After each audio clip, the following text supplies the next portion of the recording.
नमस्कार दोस्तों, knockout education में आपका स्वागत है। नोकआउट एजुकेशन आपके लिए लेके आया है लेटेस्ट जॉब अपडेट, जिसके अंदर एसबीआई बैंक के अंदर पीओ की वैकेंसीज आई हैं।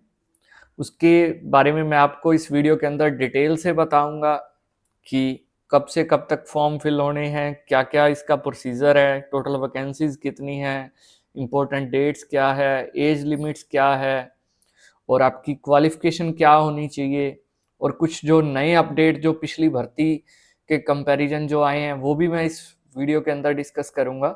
तो वीडियो को पूरे एंड तक देखना, और जिससे आपको फॉर्म फिल करने में मदद मिलेगी। और जो स्टूडेंट बैंक के अंदर जॉब करना चाहते हैं तो उनके लिए ये बहुत बड़ी खुशखबरी है। तो शुरू करते हैं। सबसे पहले बात करें, एसबीआई पीओ की वैकेंसी आई है। पीओ यानी कि प्रोबेशनरी ऑफिसर होते हैं। और एडवर्टाइजमेंट नंबर की बात करें तो एडवर्टाइजमेंट नंबर है इसका CRPD PO 2025। ठीक है। और डेट है 26/4 का, ये 26/4 इसका नंबर है आगे। और बात करें इसके ऑनलाइन रजिस्ट्रेशन की, यानी कि फॉर्म आप कब से कब तक फिल कर सकते हो, तो फॉर्म आप 24 जून 2025 से लेके 14 जुलाई तक कर सकते हो। ठीक है। नेक्स्ट इसके अंदर बात करें कि इसके अंदर जो आपने फॉर्म फिल करना है वो आपका ऑनलाइन मोड रहेगा सिर्फ। ठीक है। इसमें कोई आपकी वो नहीं रहेगी कि हार्ड कॉपी आपको भेजने की जरूरत नहीं है। नेक्स्ट अगर हम बात करें कि आपको एक अपना ईमेल और एक फ़ोन नंबर, जो परमानेंट आपकी मेल हो और परमानेंट आपका फ़ोन नंबर हो, वही आप इसके अंदर डालना। क्योंकि ये टिल एंड, जब तक आपकी ज्वाइनिंग नहीं हो जाएगी तब तक आपका वो फ़ोन और ईमेल आपके काम आएगा। उसको बीच में चेंज करने का ऑप्शन आपको नहीं मिलेगा। ठीक है। और एक स्पेशली जो अपडेट है कि जो ओबीसी के क्रीमी लेयर और नॉन क्रीमी लेयर के जो कैंडिडेट हैं, जो क्रीमी लेयर के कैंडिडेट हैं वो जर्नल में ही काउंट होंगे, तो उन्हें अपनी कैटेगरी अनरिजर्व्ड ही चूज करनी पड़ेगी। और जो कैंडिडेट अपनी ओबीसी कैटेगरी चूज करते हैं तो उनके पास नॉन क्रीमी लेयर का सर्टिफिकेट 1 अप्रैल 2025 के बाद का होना चाहिए। ये नई अपडेट है। ये ओबीसी के जो कैटेगरी के स्टूडेंट है वो ध्यान से सुन लें कि जो 1 अप्रैल 2025 के बाद का आपके पास नॉन क्रीमी लेयर का सर्टिफिकेट होना चाहिए, तभी आप ओबीसी से अप्लाई कर सकते हो। ठीक है। ये आपके लिए नई अपडेट है। और ईडब्ल्यूएस के लिए जो कैंडिडेट है उनके पास फाइनेंशियल ईयर 2024-25 एंड 25-26 का दोनों साल का जो ईडब्ल्यूएस का सर्टिफिकेट आपके पास होना चाहिए। ठीक है। और जो आपका रजिस्ट्रेशन होना है वो बिफोर लास्ट डेट जो 14 जुलाई है उससे पहले पहले हो जाना चाहिए। अब बात करें टोटल वैकेंसीज की, तो टोटल इसके अंदर 541 वैकेंसीज हैं। ठीक है। और इसके अंदर जर्नल की 203 वैकेंसीज हैं, ईडब्ल्यूएस की 50 हैं, ओबीसी की 135 हैं, एसटी की 73 हैं और एससी की 80 हैं। और ये कुछ वैकेंसीज ये जो डिसेबल्ड पर्सन है उनके लिए है। ठीक है। और ये आ गई इम्पोर्टेंट डेट्स। इम्पोर्टेंट डेट्स की बात करें तो जो ऑनलाइन रजिस्ट्रेशन है आपका वो 24/6/2025 से 14/7/2025 तक होगा।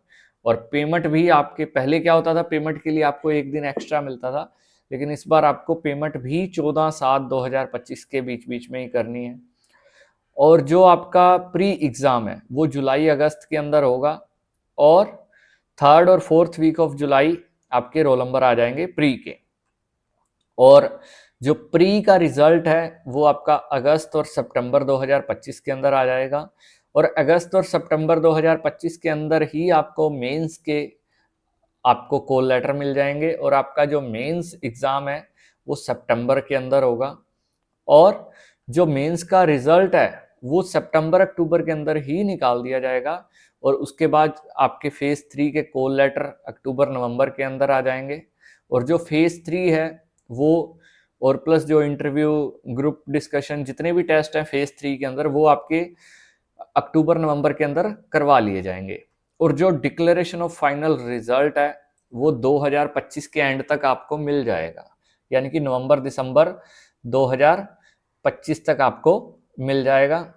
और एक जो प्री एग्जामिनेशन ट्रेनिंग है SC ST OBC PWBD candidate के लिए, वो जुलाई अगस्त 2025 के अंदर आपको होएगी। और एज लिमिट की बात करें तो not below 21 years and not above 30 years. और इसकी जो डेट इन्होंने मानी है वो 1/4/2025 तक है, यानी कि 1/4/2025 से पहले पहले आपकी 21 से 30 साल आपकी उम्र होनी चाहिए। और जो इसके अंदर एज रिलैक्सेशन है वो ओबीसी नॉन क्रीमी लेयर के लिए 3 साल की है, और क्रीमी लेयर के लिए कोई छूट नहीं है। और जो शेड्यूल कास्ट है या शेड्यूल ट्राइब है SC ST के लिए 5 साल है। PWBD के लिए ये इसके अंदर अलग अलग कैटेगरी वाइज 10, 13 और 15 साल की छूट है। एक्स सर्विसमैन के लिए 5 साल की छूट है, ठीक है। और अब बात करें असेंशियल क्वालिफिकेशन की, तो इसके अंदर आपको पता ही है कि ग्रेजुएशन होनी चाहिए एनी डिसिप्लिन किसी के अंदर भी फ्रॉम रिकॉग्नाइज्ड यूनिवर्सिटी, ठीक है।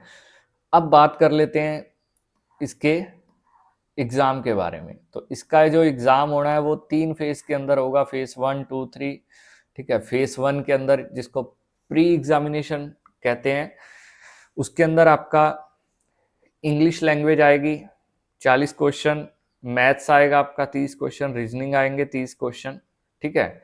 और आपको सेक्शनल आपका टाइम रहेगा 20 मिनट 20 मिनट 20 मिनट हर सेक्शन के लिए, ठीक है। टोटल 100 क्वेश्चन होंगे, 60 मिनट होंगे आपके पास। और नेक्स्ट है मेंस का।